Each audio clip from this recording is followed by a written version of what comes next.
魔法の言葉。どこかにたどり着きたいと欲するならば、今いるところにはとどまらないことを決心しなければならない。ジョン・モルガン。彼は裕福な家庭に生まれるも、それだけでなく類いまれなる能力でモルガン財閥を築く。豪華客船タイタニック号に体調不良で乗船できなかったという偶然が彼の命を救う。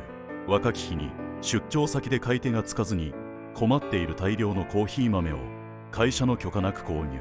叱責を受ける頃にはすでにコーヒー豆を売りさばき、大きな利益を上げる。迅速な判断力とリスクを恐れない性格をよく表しているエピソードだ。